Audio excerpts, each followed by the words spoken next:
We want to keep things moving along in deference to our program as well as deference to your busy schedules. So thanks again for all of you being with us here today, both in person and online. It is my extreme pleasure to introduce Corie Berry and Neel Kashkari, and I want to invite them to kind of find their way to the stage now as I offer a brief introduction. Corie Berry became CEO of Best Buy in June of 2019. She joined Best Buy in 1999 and has held a variety of financial and operational roles across the organization, across the organization, both in the field and at the corporate office.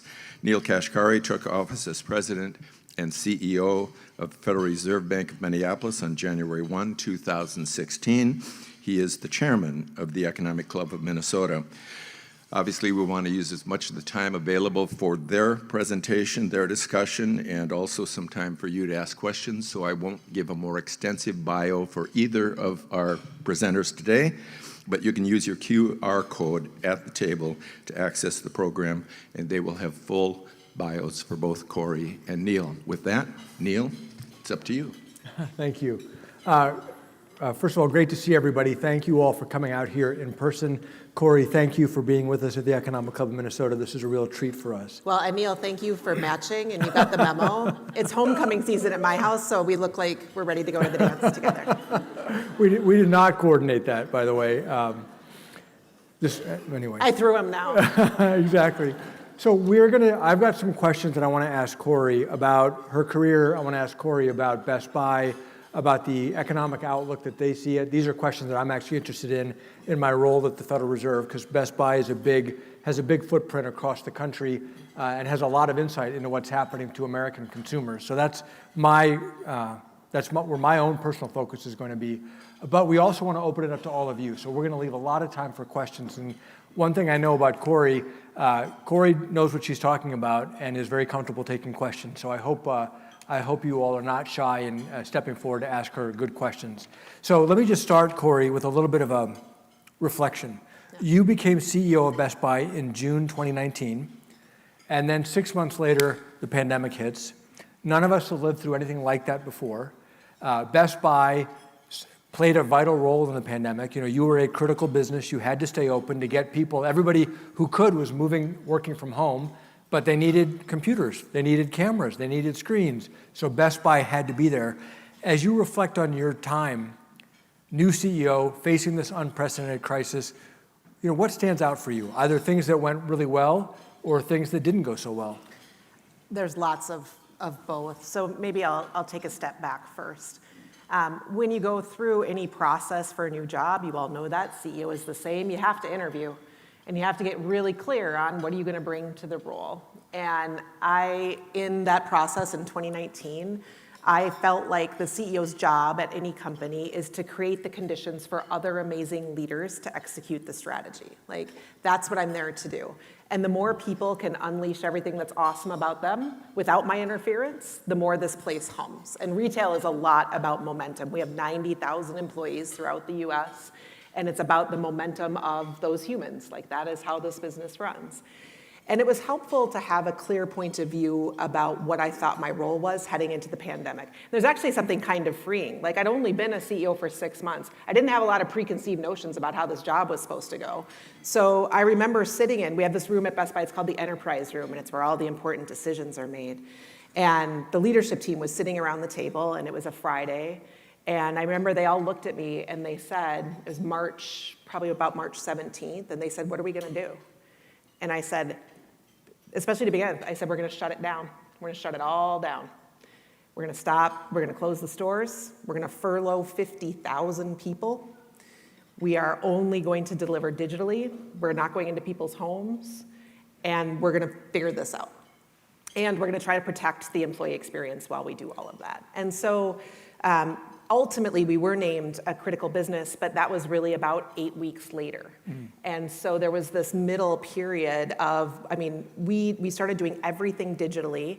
Our teams switched to curbside only in a matter of 48 hours. And I remember I was using FaceTime, and I would FaceTime the general managers. I FaceTimed as many general managers as I could. And there they would be in their stores, the most creative people on the planet, just figuring out how to make this work. It was like the ultimate example of just unleash your team and let them figure out how to make it work. And then talk to them and figure out how we can help them. A couple of the biggest learnings. One, we set very clear priorities. Safety was priority one, the safety of our employees and customers. Priority 2 was protect the employee experience as long as possible. And priority 3 was come out of this not just a vital company, but a vibrant one. And we stuck to those. And every decision we made were anchored in those 3 priorities. And they weren't my decisions, they were the team's decisions. What does the second one mean, protect the employee experience? So if you recall, this is the part that it gets foggy. It took a while for government assistance to kick in. And it took a while for the bills to get passed through Congress. The very first round of stimulus didn't come for about 6 weeks after the true beginning of the pandemic. And so our goal was, how can we bridge our employees, their pay, their health care, for as long as we could, even though they weren't working, before we knew the government assistance would kick in. And for our hourly associates, the government assistance would be enough to bolster them. And so this employee experience part was, what are all the things we can humanly do while balancing stakeholders that will help our employees through this journey as well? And we were able to bridge them. I mean, we paid them for 4 weeks where nobody worked. And we were able to bridge them to the government assistance and ultimately call many of them back from furlough. But you didn't know in the moment. You had no idea, is this going to be 4 weeks or 4 years? And so we just kept trying to anchor and move and pivot based on what we had learned. And one last thing, and then I'll be done. On the mistakes question, one of the biggest learnings was to admit your mistakes and then really talk a lot about what you learned from them. We made a ton of mistakes. Of course you're going to make mistakes. Nobody had been through, I had lots of books on my shelf, the how to operate this thing through a pandemic book. My predecessor had not left me. And so, you're going to. The question is, how fast do you acknowledge their mistakes? How do you make sure the team knows you admit their mistakes? And how do you learn from them? And ultimately, what I tried to reward with the team is adaptability over perfection. And retail is it can be a game of perfection. You want the perfect playbook, you send it out to 1,000 stores, everybody operates it, and that's not how this went. This was, we are going to adapt, and I'm going to reward the most adaptable, and it doesn't have to be perfect, it's just kind of got to work. Well, I could ask you an hour worth of questions on that one, on that whole discussion, but I'm not. But I guess one follow-up I have is, how much did you allow regional variability? So different stores are trying different things versus this is how Best Buy is going to approach it. It had to be. So the interesting part, we also forget this part, it had to be regionally variable because every state had different requirements. I'm sure you all remember, there was some divisiveness as it relates to masking. And every state, I'd have, they'd be coming into, let's use Washington State. The local authorities would be coming into our stores in Washington State and literally making sure everybody was masked up. And then I would have the local authorities in Florida calling me and saying, too many people are wearing masks. And that's just the honest truth. And so probably for the first time in the enterprise's life, you had to run everything incredibly regionally, and you just had to be ready. And I give especially some of our government affairs teams, some of the teams who were working 24/7 to just help our poor general managers keep their stores open. Literally, in both those cases, they'd shut your store down because you weren't abiding by the local needs. And then also, many stores would flip from curbside to open, depending on, did they have enough employees who didn't have COVID? Right? We had more call-outs than we've had in the history of the company. And so we might be curbside for 2 days in one place, and then we'd flip it back to fully open. And you just had to get comfortable with it. And it was back to there is no perfection in any of this. The teams were so resilient and so creative, and they wanted so badly. Our purpose at Best Buy, the reason Best Buy exists on the planet, is to enrich lives through technology. And in that moment, our teams believed like no other time in our history, we were there for people in the moment they needed us. And it was help me talk to my grandma on Zoom because I can't figure out how to make it work, right? These were real, help me monitor my baby because we have this Owlet sock that we have that will monitor your baby's heart rate and their temperature and their breathing, and it will alert you if something is happening. I don't want my baby to be in the hospital, how can I monitor at home? These are real, important life decisions, and our teams were there to help, but you couldn't do it ubiquitously. It had to be, you just had to let go. And honestly, there's a lot of things a retail CEO worries about, trying to keep your employees alive every day was not one of them. And all of a sudden, that became goal one. Employees and customers, we need as many of them to make it through this as possible. That's great. So let me ask an economic question that you hinted at. One of the things we're focused on at the Fed is trying to understand the outlook for the labor market. So you have this massive dislocation of workers who had to leave their existing business, and then do they go back to the same business, or is there a ton of churn and then they end up somewhere else? Economists talk about the matching in the labor market between firms and between workers. As you think about your workforce today, is it mostly made up of people who were there pre-pandemic, or is it mostly a new batch of people from all sorts of walks of life in the country? We have three, I'm going to overly generalize, Sure. 3 very different workforces within Best Buy, so I can't answer this ubiquitously. Second time I used that word. Okay. One, we have an hourly workforce, right? Part-time, full-time hourly workforce. In that workforce, that is usually in retail a pretty high turnover workforce. We have one of the lowest turnovers in retail. We run about mid 30% turnover in our hourly workforce. It's quite low compared to others who typically will have about 100% turn in a given year. That turnover for us has been relatively stable throughout almost all of this. Wow. We're up a bit from pre-pandemic, but we're still in the 30s. So that, yes, that is a new workforce, but it always has been, and that's something we're good at as a company. The second big population is we have a lot of field leaders. So we have people who are running stores, our general managers, we've got regional managers. That population is incredibly stable. Our turnover for our general managers in our stores is about 5 to 6%. So our GMs are in their boxes, in their communities, working with their employees for 5 to 10 years. And in a lot of cases, they just churn to another store. They don't leave. So that population is very stable. Many of the same, like we just have our holiday leadership meeting in 2 weeks. We'll see many familiar faces, and I see them every year, and it's so much fun. And then we have more like what I would consider your corporate workforce. And that has also been a quite stable workforce for us. Now there's places where we've needed to bolster talent. We need more tech talent, we need more digital and analytics talent.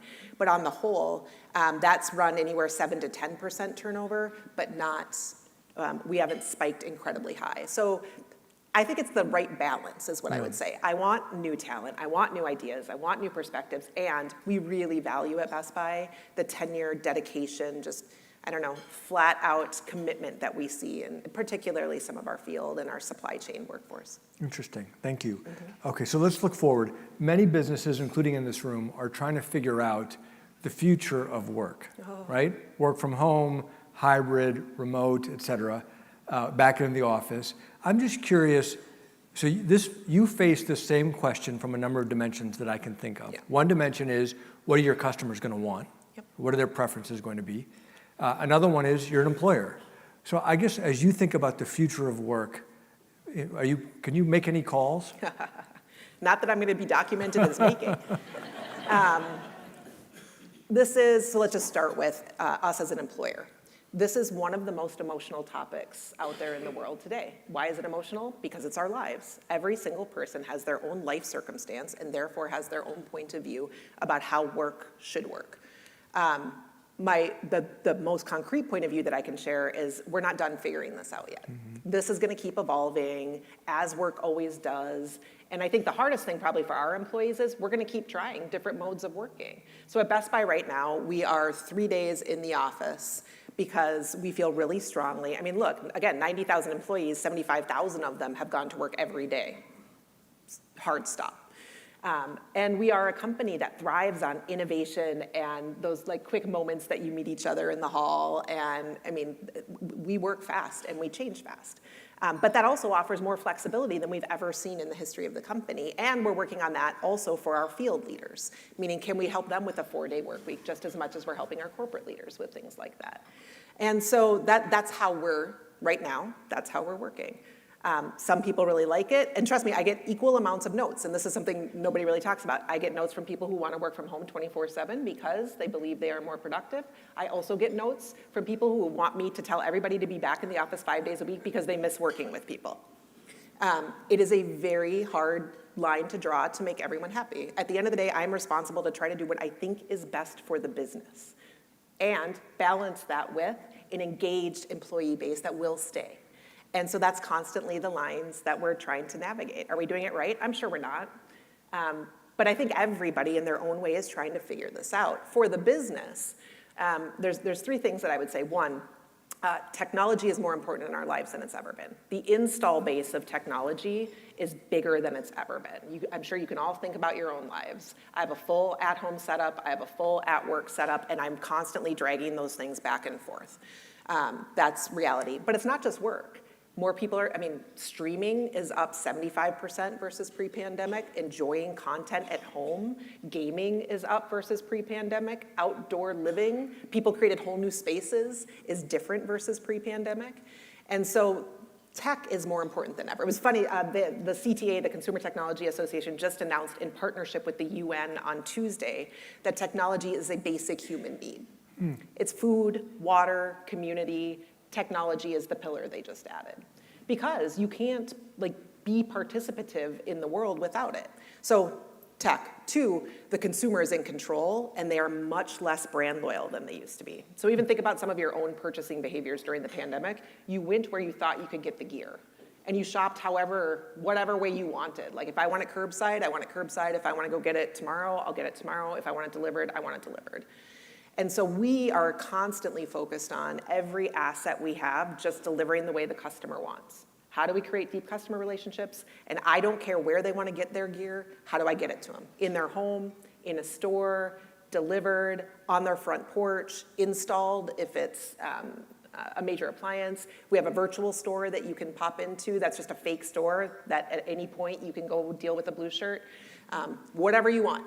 Our goal is to know you as a customer and make that experience great. And then three, we have a really unique set of assets in that space. We are an N of one in retail. Nobody else specializes in consumer electronics, not at a nationwide mass level. No one else has the support we have with Geek Squad. No one else goes into your home and consults at a scaled level. We are an N of one, and so we're really leaning into the differentiators that we have so that we can be there for customers as they upgrade, as they change their life, because this won't be a static conversation. I can guarantee you that. Great. All right, let me shift gears. Best Buy wins a lot of awards. So I have a few here just from this year. One of the top companies for diversity, one of the most ethical companies, one of the most sustainable companies. These are all in 2023 alone.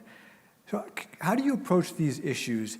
And is there ever a tension between wanting to do the right thing for a given group of employees or a given community and the bottom line? Yeah. No, I don't think it's a tension. I think, so let me take a step back. Dick Schultz is the founder of Best Buy. And I was chatting with him on Friday. He was in town because he's donated a great deal of money to a couple hospitals in town. And I get the chance to meet with Dick on the regular. It's been actually one of the treasures. And Dick and I have talked a lot. But Dick started this company more than 50 years ago.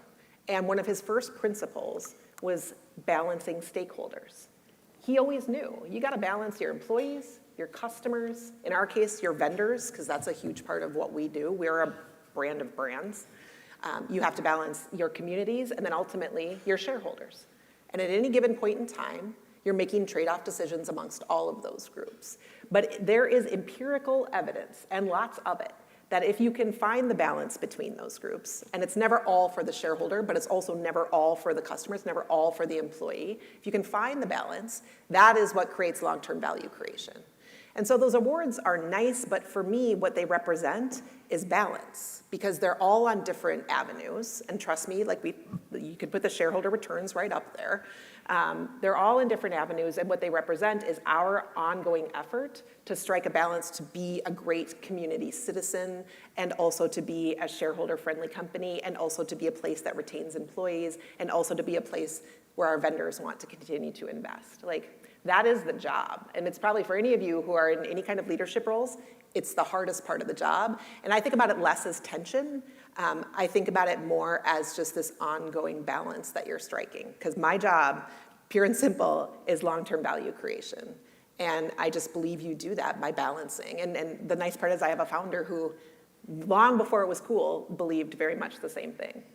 Okay, let me shift gears. Then everybody here, think of your questions, because I'm going to turn to you here in a few minutes. Best Buy has made announcements about entering healthcare, and that caught my attention. Healthcare is a huge, very important, very complicated field, but I would not have immediately guessed Best Buy in healthcare. Right. So can you talk about what is Best Buy in healthcare and how's it going? Yeah, I think healthcare is like the new cool thing for people to talk about entering. I was chatting with someone yesterday, and they're like, because it's the only thing that's still growing, and it will. I think what you have to start with is, what are we good at Best Buy? So this isn't healthcare for healthcare's sake. What are we good at? We are good at helping people connect their devices, usually to some kind of network, sometimes in their home, and get the most out of it. Like, we're really good at that. We have Geek Squad agents that can go into your home and make your stuff work. And we commercialize new technology better than anyone. So there's 3 parts of our healthcare strategy, and our goal is to enable healthcare at home for everyone. The future of healthcare is going to be enabled by technology. And it is one of the greatest areas of innovation. If you go to the Consumer Electronics Show, which I do in Las Vegas, there are whole convention centers full of healthcare products. So the first area for us is wellness at home. And that is just, think about it as consumer products. I'm wearing my Oura Ring, it's right here. It gives me my score every morning. It's a very bad morning for me, so I'm probably not on my game. It's like a 74. But it's tracking. 74?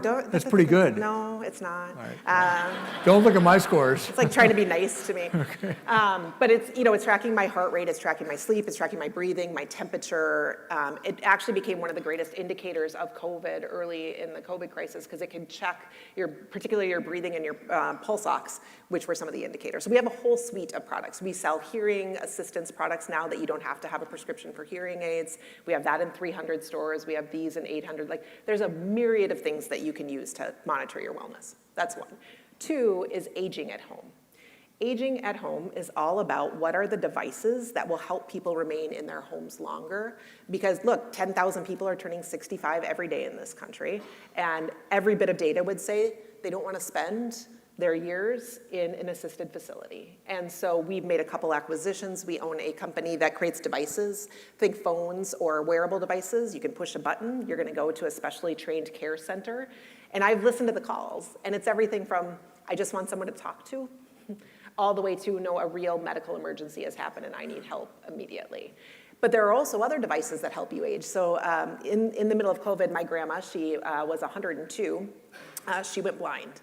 And so we got her a Google Nest, and the occupational therapist would work with her, so she learned to say, hey, Google, what time is it?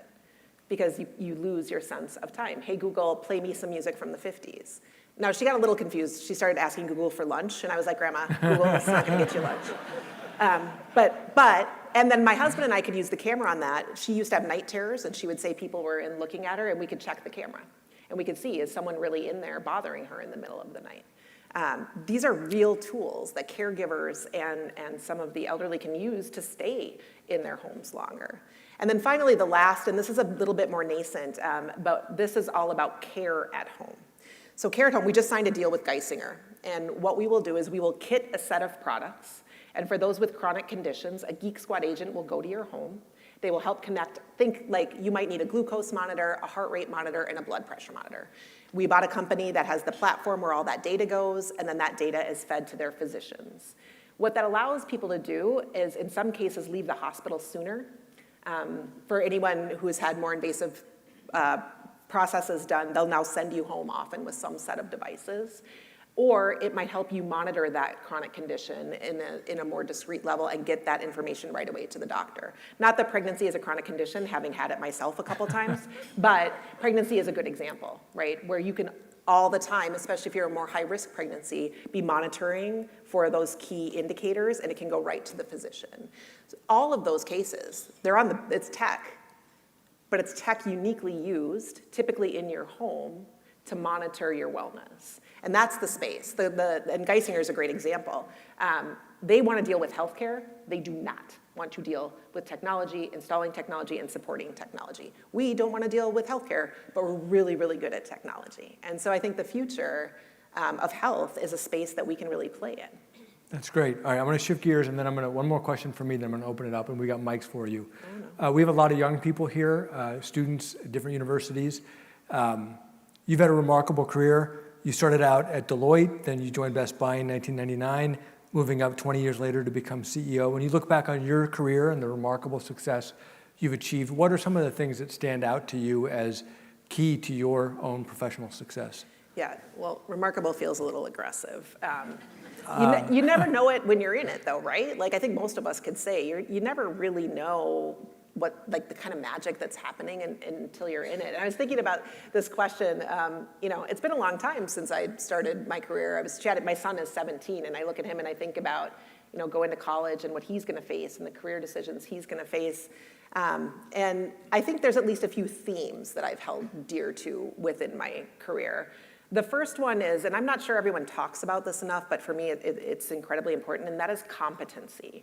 I love to understand things deeply. I mean, how many people in this room loved getting good grades in school? That's okay, we can nod. I loved it. I loved to understand things deeply. I wanted to succeed. And so if you looked at my shelves in my office, there are 1,000 binders that are my prep materials for earnings calls. Or they're my prep materials when I'm gonna go to the White House and meet with politicians. Competency and the ability to deliver is incredibly important to me, and I treasure it. And I think it's okay to say that out loud. I work hard to feel like I know what I'm talking about. That's okay. But the second part of that is I also know when I need help, and I'm not afraid to ask for help. I remember when I was thinking about taking this role, Hubert Joly was the CEO before me, and he sat me down and he said, there's gonna be a transition process, and I think you should put your name in for it. And I said, no, nope, not a chance, nope. Respectfully, of course, thank you, that's very kind, no. And he laughed, he used to have this big laugh, and he leaned back in his chair and he said, why is it I have more confidence in you than you have in yourself? And every one of us are gonna hit that point somewhere along the journey. And the great part is if someone else is there to help you in that moment and you're okay asking for it, you can do amazing things. There's no way I get through COVID without asking for help. And help from, I had no epidemiologists on staff. Neither did we at the Fed, right? by the way. Thank you, University of Minnesota, Yes, who borrowed thank us you. Dr. Osterholm, who scared the heck out of me, but that's a different story. This idea of asking for help, there isn't a job on this planet you do by yourself. Not one, including the one I'm sitting in. And so for me, that was a really important piece of the journey. The third for me is risk-taking. Physiologically, humans are wired to avoid change. There's a lot of research on this, right? We are wired to keep our physical humanity safe.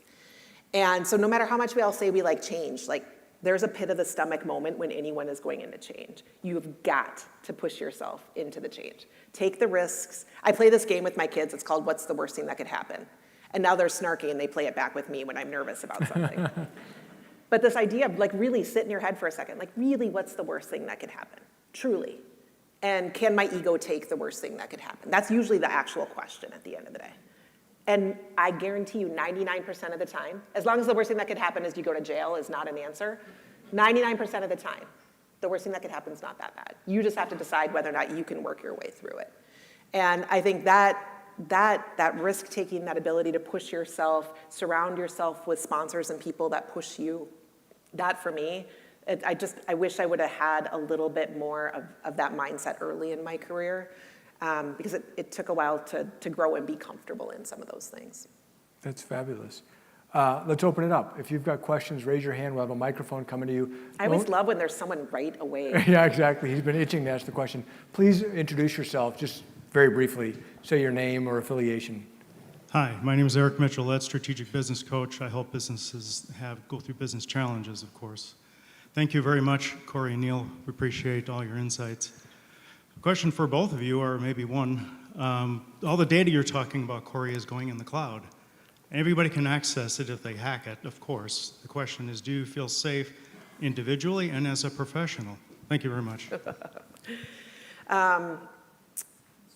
Here's what I would say. I wouldn't characterize it as safe. I think you have to have a very cautious point of view when it comes to where your data is. And if there's a place, let's talk about from the company perspective first. If there's a place where we invest incredible resources, it is doing all we can to protect the data that we've got. And it is an ongoing, everyday battle.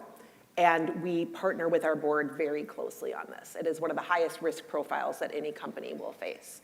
And the same is true individually. We actually, for our executives, we have an internal team that helps our executives have the safest possible profiles, the safest possible external data. We actually consider this part of our competitive advantage internally when we're looking for talent, because we actually are trying to help people. That being said, I think you're foolish if you feel safe, because the world is changing too rapidly and there are too many techniques, especially as we start to get into a world of generative AI. Safety is a misnomer. And so instead, we try constantly to invest in and upgrade our technological standards as best we can. Great. Other questions? I saw other hands up.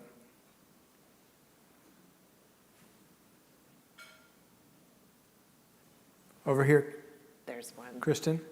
I get really good at just sitting in silence. I can also just cold call people to ask you questions. Thank you. Hi, Representative Kristen Robbins. One of the things we passed in the legislature this year had to do with retail theft, making it organized retail theft an actual crime in statute, which I was happy to see done. And I wondered if you could just speak to how things are changing in the retail space in that regard, and what strategies work, what doesn't, how communities can help. And then secondly, on the tax front, we have the delivery fee, we have the global low-income intangible tax, we have, a myriad of tax changes that happened this session, the new paid family leave law, which you guys already had, your own family leave program. So how do you think about that in terms of competitiveness for Best Buy? So first of all, thank you for your service, and thank you for these important questions. We spend a lot of time trying to think about how do we balance our role here in the community with the organization we want to be and what's important to us as an organization. First, on the organized retail theft side of things, and I would even back it up to just say retail theft. There's just a lot of noise out there right now around retail theft. We here in Minnesota, we have stores all over the US, but here in Minnesota in particular, early in the pandemic had 3 stores that were completely cleared out right around Thanksgiving, and it's part of what stimulated this law that we're looking at. I think what's changed in retail is there are more ways than ever that you can resell retail stolen merchandise. That didn't used to be the case. There are many different marketplaces that are out there that make it really easy to resell retail goods, and you're starting to see more and more. I think what has changed, this has shrink for us, and theft has been an issue in our history. And that's why when you go into a Best Buy store, there is usually an asset protection leader at the front of the store, and they hopefully will greet you very warmly, but they're gonna keep an eye on the camera the whole time. And it's because we have very high price point, very stealable items. And we've tried to create a culture where we can still have a great employee and customer experience, but also protect that customer and employee experience. That's what's most important to us at the end of the day. What's happened is this has started to spread all over. We actually nicely, we just added the CEO of Ulta, Dave Kimball, to our board. And this wasn't ever an issue really at Ulta, as an example. And he's been very public about saying they're locking up perfume. They're locking up expensive foundations because those things are just walking out the door. And so much of the legislation that's gone through is not about necessarily prosecuting those who steal, although that's part of it. It's more about, and there's been an act at the federal level called the Inform Act. The Inform Act requires anyone who's selling in a marketplace to have some basic identification, just to make sure that if you're selling in a marketplace, it is legit. And that's really where we're focused right now, is kind of shutting down this secondary market where all of this stuff is resold. And so thank you, because for us, and they're tricky. We've had holes cut in our ceilings and they rappel into the store. You can only harden your stores so much. And we also tell our employees, your job is not to interfere. Nothing is worth your safety. And retail employees go through a lot. This is not something they should have to go through. On the taxation front, so let me start with this. I am a born and bred Minnesotan. I was born in Cambridge. It's an hour north of here. I've lived here most of my life. My kids are in Minnetonka Public Schools. This is what I do. And so I love much of what is afforded to us as members of this community. What we're always trying to balance, and the Paid Family Medical Leave Act is a great balance. What we're always trying to balance is what can we do for our employees? We offer paid family medical leave, and you connect with people within the company to help you through that process. And we feel very passionately we do that better for our employees than anybody else can. And I'm happy to say that. Like, that's why I have an amazing HR department. So it's hard for me when I see necessarily, in this case, the state kind of wanting to take over that process, because it makes it just a little less about our employee and a little bit more about more of a state-funded process. That being said, on the flip side, there are now people who will have paid leave who didn't have access to it before. And so, what we're always trying to balance is there are things we feel really strongly we can do very well for our employees, and we're going to advocate for those things fiercely. And we're part of a broader community, and I think we are also trying to find the balance within community, and to your point, remain really competitive as we're looking and we're searching for talent from across the country. We all would love to import more talent, and so of course we are always advocating for things that we think will make the state more competitive at the end of the day, and start to create a larger influx of people versus honestly, statistically, what you can see right now, which is more of an outflux. Thank you. Other questions? In the back, yep. Hi, I'm Yasui. I'm a student at the University of Minnesota. I think this question got brought up many times, but I don't think it was here. I would like to hear about your female leadership story, and you mentioned you're a mom, and how has it been to balance that two busy lives, and any habits or values you keep? Yeah. I like to say that I get asked about work-life balance because I've never answered the question right yet. And tongue in cheek, but that's because I actually can't answer the question for anyone else. And I'll be honest, a day like today is actually a really beautiful example. In the office this morning, because I'm trying to squeeze in as many one-on-ones as I can, popped in here to do this. I literally am going to almost unpolitely run out that door when we're done, so I'm sorry. Give me some grace, because I'm trying like heck to get to my son's, he's a senior, cross-country meet, so maybe I can see him cross the finish line. And then from there, I'm supposed to go up to the College of St. Benedict because we have inauguration today, and I'm on the board of trustees, and I feel really bad that I'm missing all of that. So all of those things I'm probably gonna do like halfway. I mean, I'm gonna show up to the cross-country meet like this. I have a pair of Birks that I'm gonna try to throw on so I can like run out to the end of it, right? And I have a senior and I have an 8th grader. At the end of the day, I'm the only one who can define, in partnership with my partner, what work-life balance is gonna look like for us. And you kind of said you have 2 lives. I have like 75 lives, right? We're caretaking for our parents in some cases. We've got the kids. I do volunteer, and I'm on a couple boards. I have a great group of friends, my girlfriends from going to the College of St. Benedict, that I still meet with for all our birthdays. I need to nurture those relationships. I travel a lot for this job. Like, there's a lot, and it's not balance. It's funny that, we're having so many hybrid work model conversations. I mean, I always have talked about I home from work and I work from home, depending on like what I need to do at any given point in time. It never looks like perfect balance. It looks like I'm doing the best I can. And if I've learned anything, it is, just give yourself some grace. And don't let anyone else define what this is gonna look like for you. The way you do it is not gonna look like the way anyone else does it. And then the last thing that I would say is, early on in my career, I worked really hard not to apologize to my kids. So when I leave, it's like so easy to say, I'm sorry, I'm gonna be gone, I'm sorry, I'm gonna miss this thing. And instead, I always try to say, I get to go to New York, I get to go hang out with some other pretty cool CEOs. I'm gonna send you guys some pictures along the way. You can guess where I am. And if you work hard and this is something you want, you could be able to do some of this stuff too. So, and then I feel guilty for like 48 hours, right? That's reality, and it's okay. And I think you just have to embrace it and decide that's gonna be okay for me. Super. Others? Another one in the back there. I've got like inflation questions, economic growth questions and stuff ready to go, but you all are asking great questions. It's like an investor meeting. Hello, Gulsha Matson. I'm the Health and Benefits Practice Leader at Mercer. Corie, nice seeing you, and Neel, nice meeting you today. So question on behalf of all the students here. If you can give one advice to young yourself, what would that advice would be looking back? And the other question for you, Corie, is that now Best Buy being in the healthcare, how do you think Best Buy is going to influence the healthcare delivery and outcomes? Thank you. One piece of advice. This is going to sound funny, but I mean it when I say it. Don't take it too seriously. Like, don't beat yourself up too much. I meet with a lot of young people. I have a lot of chance. I'm so far removed from it now that I'm like, I need to meet with people so I can try to understand what's going on.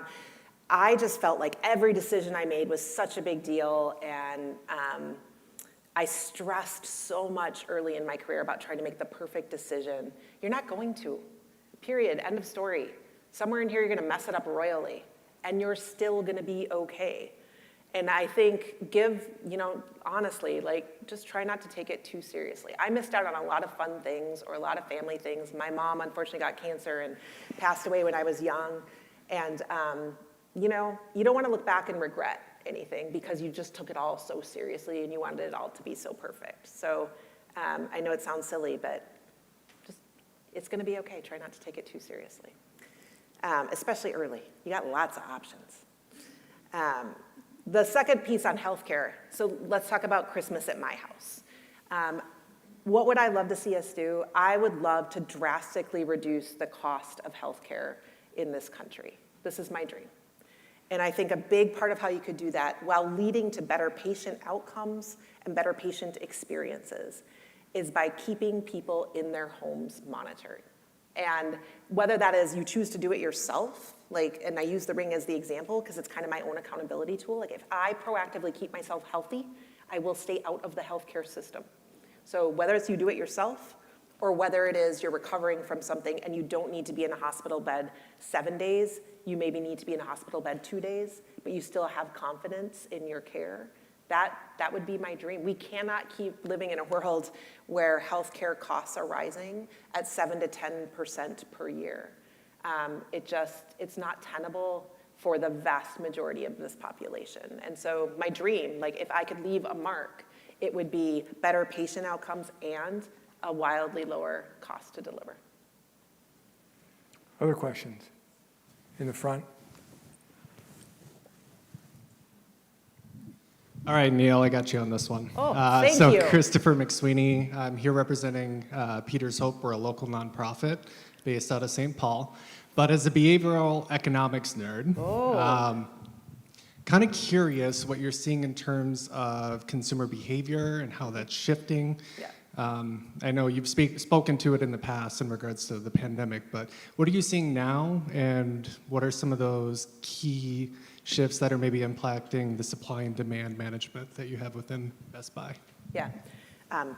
There's no such thing as an economics nerd. This is my jam. I love this stuff. And at first I thought you said you were going to ask Neel a question. That's what I thought so really too. excited. I perked up. Then you can answer too. No, it's okay. I perked up. When? Sweet. I'll try to keep you awake over here. No.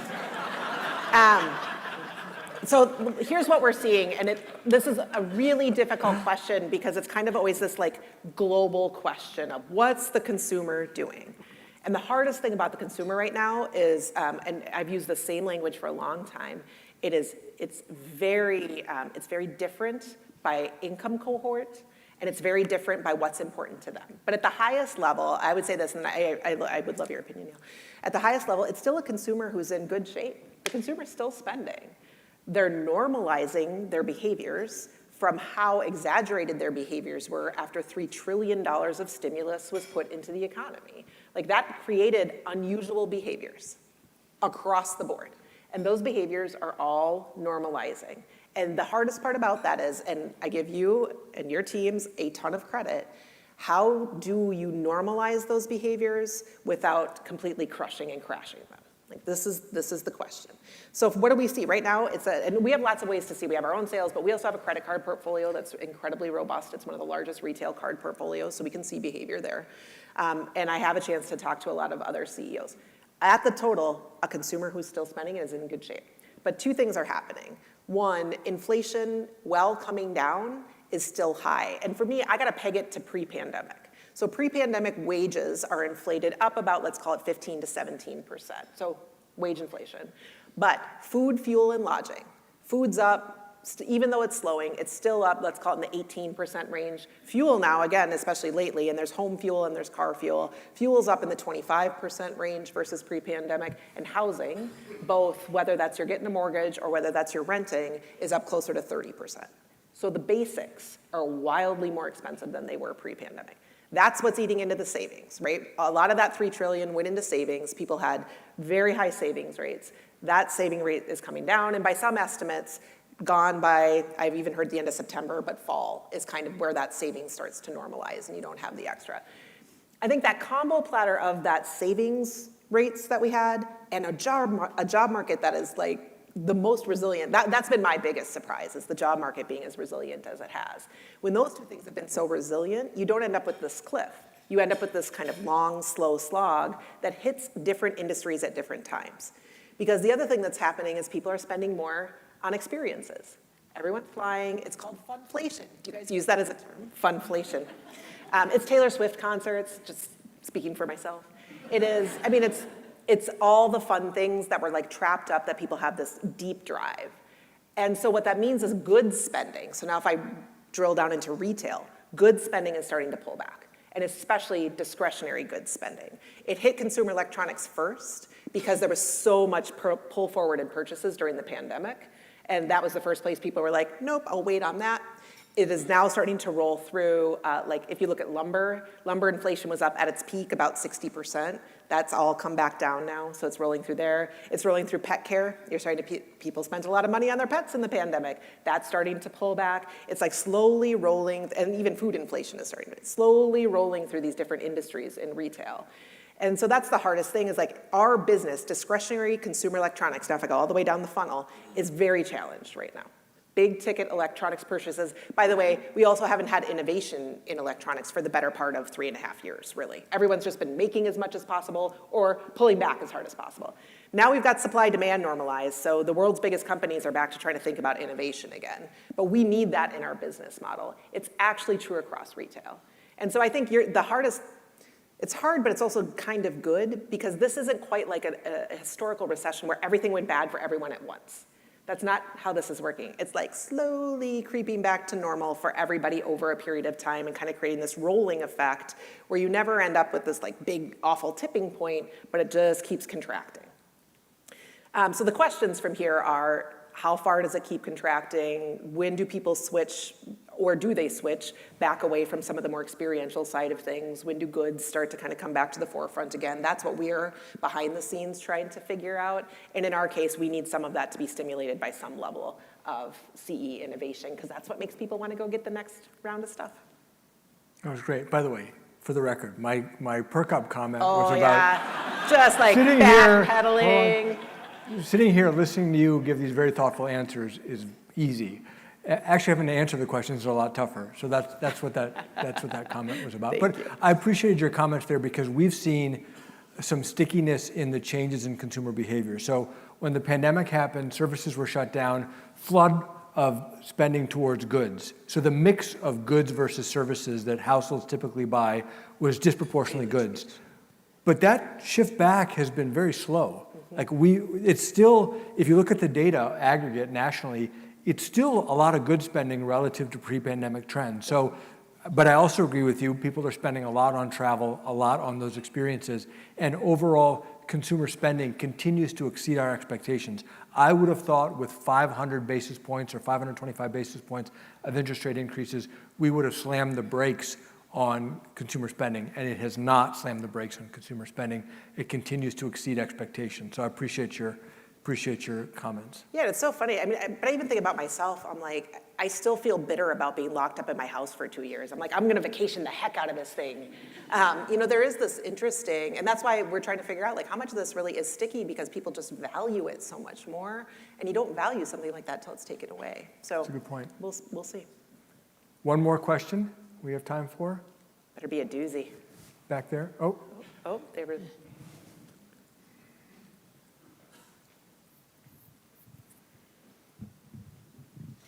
Hi, my name is Nuzhat. I'm a student at the Humphrey School of Public Affairs at the University of Minnesota. And my question was more about sustainability because I happen to be a sustainability nerd as well. So I wanted to understand more about, I think Best Buy signed the climate pledge back in 2019, if I'm not wrong. Yep. But I wanted to understand how the pandemic kind of made that goal a little difficult to achieve and what challenges you face that make sustainability more difficult to achieve. Yeah, actually, I'm going to answer it from a bit of a different angle. So we started baselining our carbon emissions in 2009. That was when we started our kind of our sustainability journey, and always said we would measure ourselves against that baseline. And so this for us has been a long, slow, steady march toward creating a carbon neutral footprint, and we've committed to by 2040. And we can tell you exactly where we are in that journey. We're just north of 70% reduced on our carbon footprint from that 2009 baseline.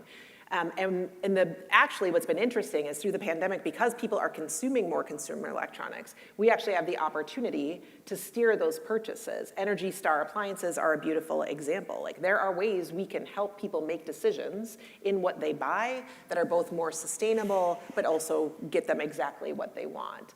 And because we're measuring ourselves against it, we're very clear about how we can change some of those behaviors. We also can work with our vendors to help them think about how can they make those certified products. The other thing that has become much more a part of our business model is our reverse logistics. So unlike much of retail, like if you return something to a normal store and it's a shirt or it's a chair or whatever, that can either be thrown away or easily put back out on the floor. Consumer electronics are hard.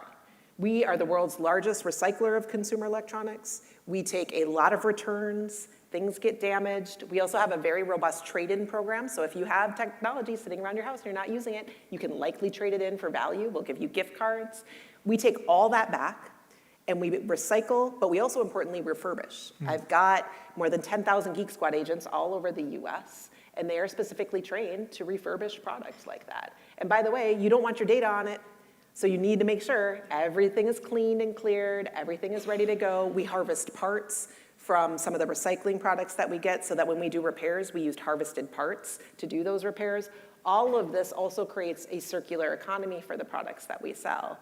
And it's also good for the business model. Like, this is the beautiful, that's why the stakeholder balance question is so interesting to me.